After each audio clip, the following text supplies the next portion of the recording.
We usually picture history as a highlight reel of grand battles and towering kings, right? But the actual story of human civilization, the real core of it, is written in the dirt, the water, and the intense daily labor of everyday people. Today, we're going to explore one of the most profound mysteries of human survival and ingenuity. We are looking at the Aztec Empire, and specifically, we're going to see how ordinary farmers and engineers managed to build a massive, thriving civilization in an environment that was frankly incredibly hostile. Right off the bat, we are faced with this massive historical contradiction. Tenochtitlan, the beating heart of the Aztec Empire, was an island capital, sitting smack in the middle of Lake Texcoco. And here's the catch. This lake was brackish. It was a salty, undrinkable swamp that was fundamentally hostile to any kind of traditional agriculture. So think about this for a second.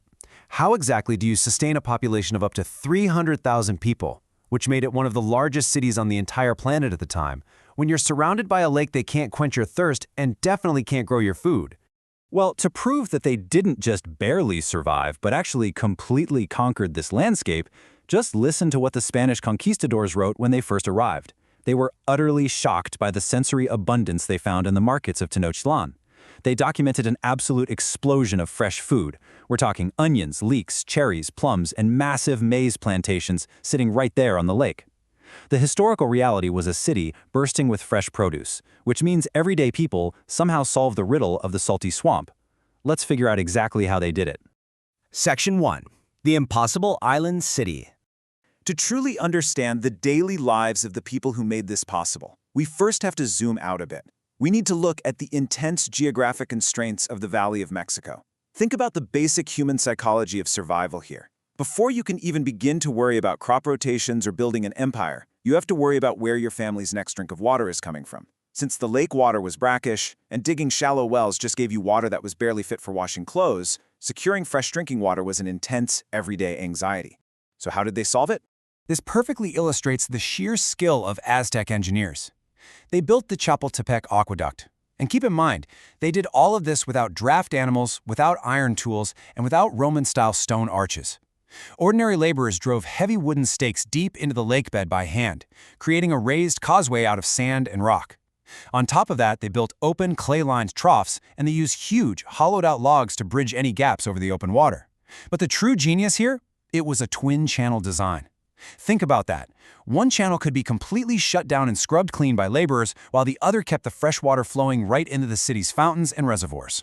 The people never went thirsty, not even during routine maintenance. Section 2. Taming the water world. Okay, so you've secured drinking water. But the next massive environmental hurdle for these citizens was protecting their homes and their future farms from the lake itself. And a single structure fundamentally altered the ecology of this entire region. You see, the Valley of Mexico was a closed basin. During the rainy season, the waters would rise incredibly fast, constantly threatening to drown this low-lying island city. Their solution was the Nezahualcóyotl dike. This was an earthen and stone wall stretching for 10 miles right across the lake. Imagine the staggering, grueling human labor required to build a 10-mile wall standing in the water. This dike blocked those catastrophic floods, sure, but even more importantly, it physically separated the salty water in the east from the fresh spring water in the west. It essentially created a gigantic freshwater reservoir around the city. And that fresh water was the absolute prerequisite for agriculture. Section 3. Building the raised beds.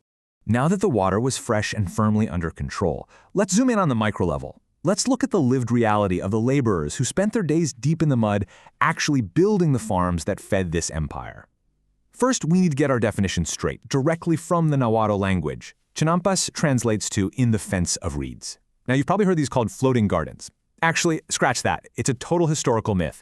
Chinampas were completely stationary, massively heavy artificial islands, built entirely by hand from the lake bottom up. Picture this for a moment. You are standing waist-deep in a lake, physically building a farm.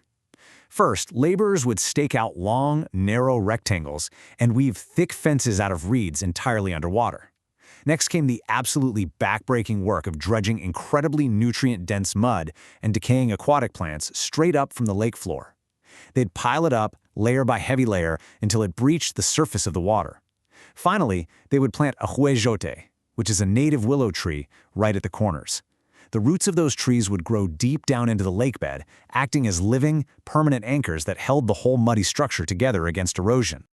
And here is where the engineering gets incredibly clever. The crucial point is their width. Why were they all standardized to be so remarkably narrow? Well, it all comes down to the physics of capillary suburrigation.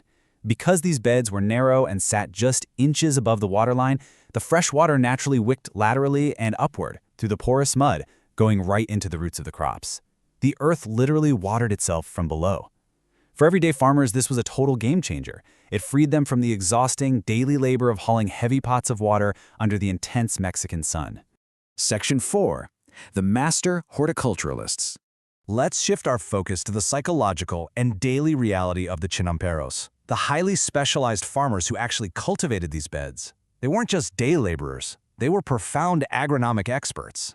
And this is one of my absolute favorite details because it is so wonderfully human and tactile. To guarantee maximum efficiency, these farmers didn't just randomly scatter seeds. They would scoop up wet lake mud, flatten it into a precise 4-inch thick slab, and meticulously slice it into perfect little cubes. They'd poke a hole in each cube with their finger and gently place a single seed inside to germinate. This mud cube nursery system meant that by the time an older crop was harvested from the main chinampa, a new, fully germinated seedling was already ready to be transplanted. They wasted absolutely zero time. So, what were they planting? The Chinampas were an absolute sensory explosion of biodiversity. They relied heavily on a polyculture system known as the Three Sisters. The tall maize stalks provided a physical climbing pole for the beans. The beans, in turn, pulled nitrogen right out of the air and fixed it into the soil to feed the plants. And the broad squash leaves grew low across the mud, providing shade that retained moisture and blocked out weeds. On top of that, they grew tomatoes, chilies, amaranth, and vast arrays of brightly colored flowers used for religious ceremonies. It was a perfectly balanced, symbiotic ecosystem. Which brings us to this staggering number: 7. Through relentless, highly organized succession planting, combined with that self-watering capillary action and the incredibly rich lake mud, a single chinampa could yield up to 7 distinct harvests in a single year. The beds literally never rested, and because of how they were managed, they never ran out of nutrients. Section 5. A living historical legacy. Let's zoom back out for a second to a civilizational scale. History isn't just a bunch of stuff that happened in the past, it directly informs how we survive today. And a striking historical contradiction is revealed when we compare this ancient Chinampa system to a modern conventional farm field. The Aztec system produced up to 7 crops a year. Modern fields usually yield 1, maybe 2. Modern farms require heavy, resource-draining surface irrigation. Chinampas basically watered themselves. But the most important part, modern conventional farming slowly depletes the soil of organic matter over decades. But because the Chinamperos were constantly layering fresh canal mud and compost back onto the beds, the Aztec soil actually improved over time. It was a closed-loop, perfectly sustainable survival engine. So what actually happened to this incredible system? Well, they didn't start with the Aztecs. They were pioneered around 1100 CE by the Nahua people. The Aztec imperial state just scaled them up massively in the 1420s to feed their booming urban population. But in 1521, the Spanish conquest brought absolute disaster. The conquerors cut the aqueducts, they broke the dikes, and over the centuries they purposefully drained the lakes to build European-style streets. The Chinampas were nearly wiped off the map. Fortunately, they survived in a small pocket in the south, and in 1987, Xochimilco was finally designated a UNESCO World Heritage Site. And that brings us right up to today. The Chinampa is not some dead museum exhibit, it is a living, breathing agricultural reality in modern Xochimilco. Today, there are about 5,000 Chinamperos, still working 750 hectares of land. They are pulling 80 tons of fresh vegetables out of the mud every single day to help feed Mexico City. Now, they face some really intense modern anxieties: urban sprawl, severe pollution, and sinking water tables. But these farmers are incredibly resilient. They're returning to those traditional mud cube nurseries, and they're working with universities to install biofilters, using plants like water lilies to actively clean the Canat waters and revive the entire ecosystem. Which leaves us with a pretty massive, provocative thought. As our modern concrete megalopolies struggle with water shortages, massive soil depletion, and the daunting task of feeding huge urban populations, maybe the path forward isn't inventing some crazy new technology. Could our agricultural salvation, and honestly the survival of unique creatures like the axolotl that depend entirely on these canals, be buried right there in the ancient mud of the Aztecs? It really shows us that when human beings align their daily labor and engineering with nature, rather than constantly fighting against it, the results can literally sustain a civilization for centuries.